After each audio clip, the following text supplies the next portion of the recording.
अब मैं सुनाऊंगी आप सभी को एकादशी व्रत कथा।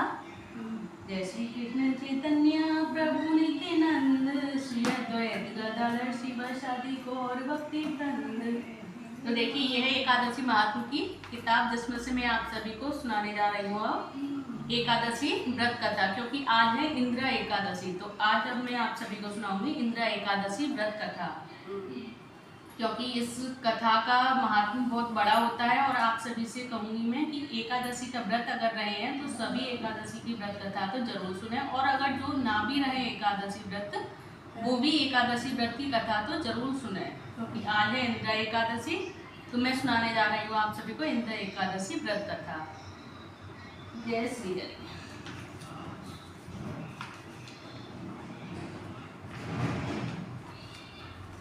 इंद्र एकादशी की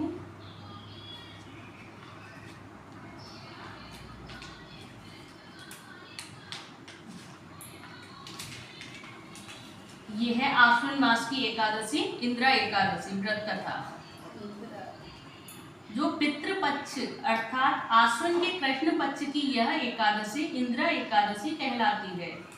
अन्य एकादशियों के व्रत के पुण्य से तो व्रत करने वाले को सर्व सुख और अंत में मोक्ष की प्राप्ति होती है, परंतु इस एकादशी का व्रत करने वाले के तो 7 पीढ़ियों तक के पितृ तर जाते हैं। और इंद्र एकादशी का व्रत करने वाला स्वयं तो मोक्ष प्राप्त करता ही है, वरन वह अपने सभी पितरों का भी उद्धार करके उन्हें भी दिव्य लोकों में प्रवेश का अधिकारी बना देता है। और इस एकादशी को भगवान शालिग्राम की पूजा की जाती है, और पूजा तथा प्रसाद में तुलसी दलों अर्थात तुलसी की पत्तियों का प्रयोग अनिवार्य रूप से किया जाना चाहिए। तो चलिए अब शुरू करते हैं इंद्र एकादशी व्रत कथा। तो धर्मराज युधिष्ठिर ने पूछा कि हे जनार्दन, आश्विन मास के कृष्ण पक्ष की एकादशी का क्या नाम है और इसके व्रत की विधि और फल क्या है, तो कृपा करके मुझे बताइए। तो श्री कृष्ण ने कहा कि हे राजन, इस एकादशी का नाम इंदिरा एकादशी है। यह एकादशी पापों को नष्ट करने वाली तथा पितरों को अधोगति से मुक्ति दिलाने वाली है। आप ध्यान पूर्वक इसकी कथा सुनो, और इसके सुनने मात्र से ही वाजपेयी यज्ञ का पुण्य फल प्राप्त होता है।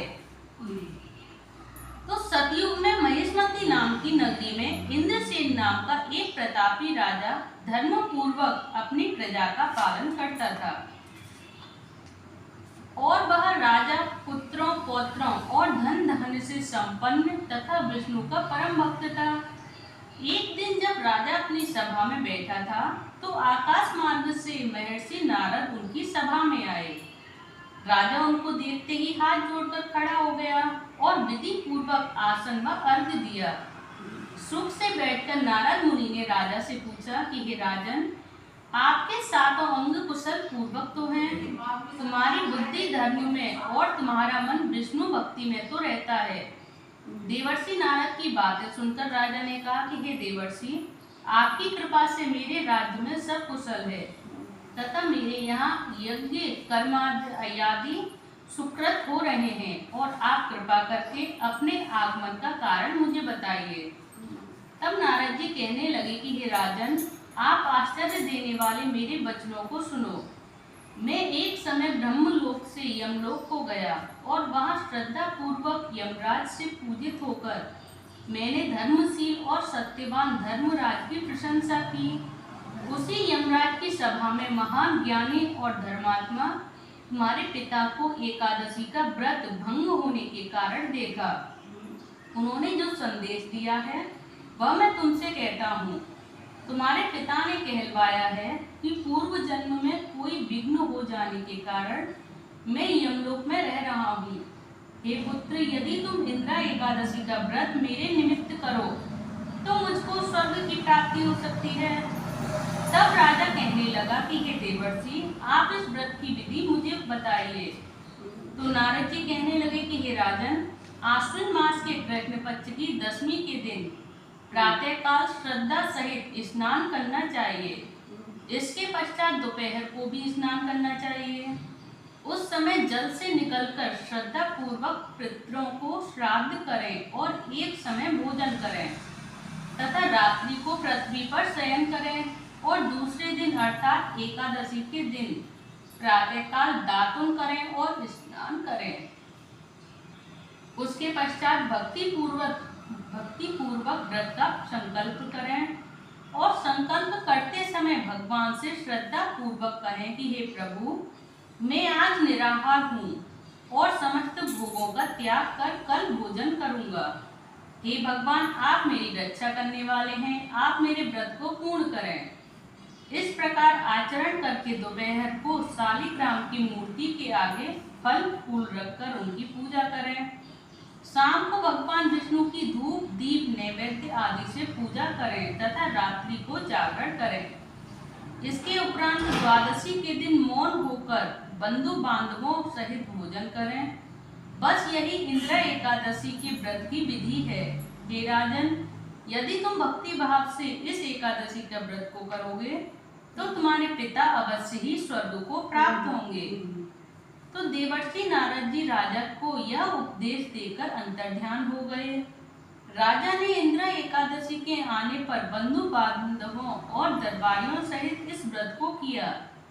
व्रत के प्रभाव से आकाश से पुष्पों की वर्षा हुई और राजा का पिता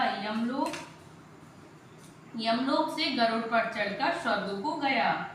राजा इंद्रसेन भी एकादशी के व्रत के प्रभाव से इस लोक में समस्त सुख भोग कर अंत में स्वर्ग लोक को प्राप्त हुए। श्री कृष्ण भगवान ने अंत में कहा कि हे धर्मराज युधिष्ठिर, यही इंद्र एकादशी व्रत का महात्म्य है। इस कथा के पढ़ने व सुनने मात्र से ही समस्त पाप नष्ट हो जाते हैं क्षण भर में और अंत में स्वर्ग लोक की प्राप्ति होती है। जय श्री विष्णु भगवान की जय, लक्ष्मी माता की जय। जय श्री कृष्ण चैतन्य प्रभु नित्यानंद श्री अद्वैत गदाधर शिवासादि गौर भक्ति वृंद। हरे कृष्ण कृष्ण कृष्ण हरे हरे, हरे राम राम राम हरे हरे।